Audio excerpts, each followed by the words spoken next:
49 minutes past 7 here in Paris. It's time for business. I'm joined by Matthew Warren for a look at all the very latest business headlines.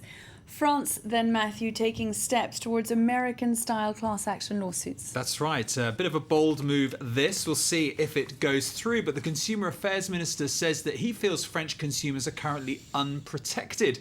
That's why he wants to present some proposals at a meeting of ministers this Thursday that will allow these class action lawsuits to be taken by consumers here in France. So what exactly is France getting into? Well, more from Mark Edwards. Sudden accelerations and a series of accidents. Many Toyota drivers claim they'd been injured in crashes caused by the brand's defective accelerator pedal. I was just holding on the steering wheel with my left hand, and I was down at an angle trying to pull it back. I thought it was maybe just stuck. This led to a major class action lawsuit in the US against the company. The Japanese car manufacturer ended up paying out $1.1 billion to 60 million consumers. Class actions can be used to litigate over health, financial or environmental damages and have become a powerful instrument for American consumers. It's David and Goliath. It's one small person against, in a lot of cases, an international corporation. Class actions allow all of those little Davids to join together and say it's not just me speaking truth to power, it's all of us. These common interest legal proceedings become more affordable by allowing all the victims of a mass wrong to share the cost of a lawsuit. Injured people don't need to sue the company individually, they just have to prove they were a victim to qualify for damages. This is how Burger King ended up having to offer compensation to thousands of handicapped people last year. The restaurant's doors were too narrow for their wheelchairs. Class action lawsuits have proven to be lucrative businesses for lawyers and their firms, who charge up to 45% of the total compensation paid. Look there at how class action lawsuits work in the States. The point is, though, of course, Matthew, the system will be slightly adapted here in France. It will not be exactly the same. It won't be exactly the same. I suppose in a way France feels that it can learn a bit from what hasn't worked quite so well in the US. One of those things, for example, is the problem of frivolous lawsuits. So these French measures will include the requirement that they have to pass through one of the 16 official consumer associations. That's to discourage those sort of frivolous lawsuits. Also, public health issues will be excluded. And of course, there have been quite a few of those in France, the Mediator drug scandal, for example, but health and environmental issues will not be part of these class action lawsuits. Damages as well, there'll be a limit on those, up to 10% of company revenues.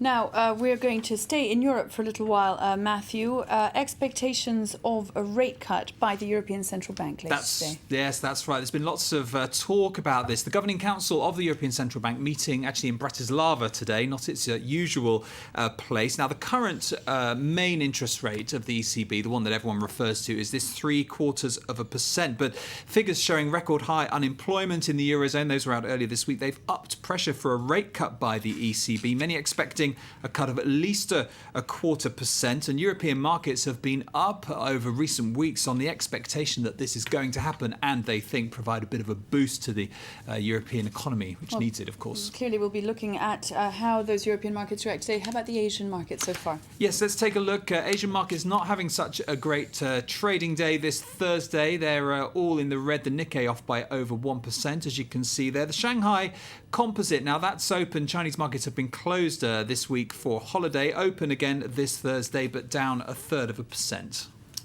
Now we're going to have a look at an unusual supermarket in China. That's right. Now, it's not the usual things that you would find in a supermarket, this one. Flying lessons, helicopters, planes, all on offer as well. But they don't come cheap, as William Hildebrand reports.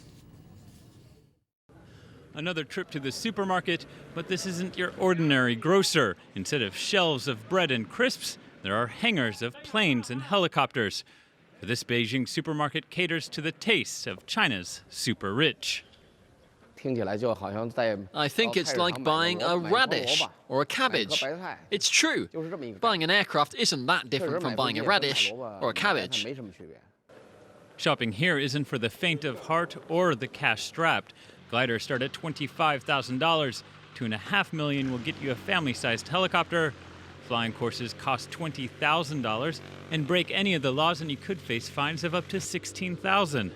Wealthy wannabe pilots from all over China are flocking here to the Golden Geese Flying Club. Many of our students are company owners. They want to become amateur pilots and they take the course to obtain a skill, to network and to have fun. 51-year-old Yan Ming owns an aircraft parts manufacturer in South China, and after 1 month of lessons, he thinks the sky's his limit.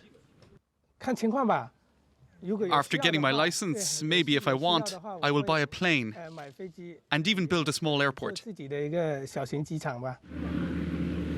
China's private aviation market is only just taking off, but some are predicting a boom. And with 1 million millionaires in the country, the skies could soon be full of executives avoiding the gridlock below.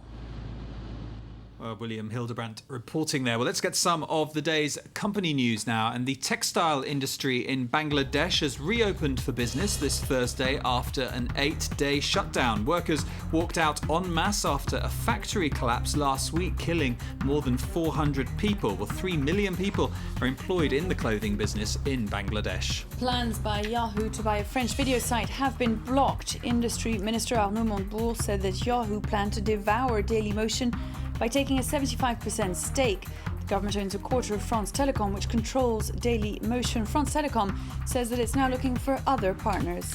And Facebook profits were up more than a half in the first 3 months of the year. Revenues from mobile advertising also up, and they now make up 30% of the total. But shares still way below their launch price of $38 a year ago. They were standing at just over $27 at Wednesday's close. Now, the public, Matthew, is going to get a chance to own a stake in one of the world's most famous buildings, but it won't, of course, come cheap. No, it won't. Now, the owners of, yes, as you say, a very well-known building, the Empire State Building in New York, plan to offer shares. Now, they had to go to court to get agreement because some of the investors wanted to block the plan. But as you say, it won't come cheap. Shares are expected to cost over $300,000 each. If you want to take a stake in it. I'm not quite sure I can stretch to that. Pretty pricey. Now we're going to have a look at an ad that's been labelled offensive and withdrawn. Yes, that's right. Now, this is a bit of a blunder by General Motors, the American car maker. They've withdrawn this ad for its Chevrolet Trax SUV. Now, it's been running in Canada since the start of April, but there's a song running on the base of this, which prompted lots of complaints because of the lyrics. The singer in the song sings ching ching chop suey as she refers to China. Well, GM has apologised, and the ad's been replaced with a version that contains no lyrics, and it's probably a smart move by GM. They don't want to offend their Chinese market. Sales there were up 11.3% last year to a record 2.8 million sales, and that's the biggest growing car market in the world. Best of consumers there. Happy Matthew Warren. Thank you very much indeed. At 57 minutes past 7, my colleague Chris Moore will be back in just a moment with a look at the very latest headlines. Do stay with us.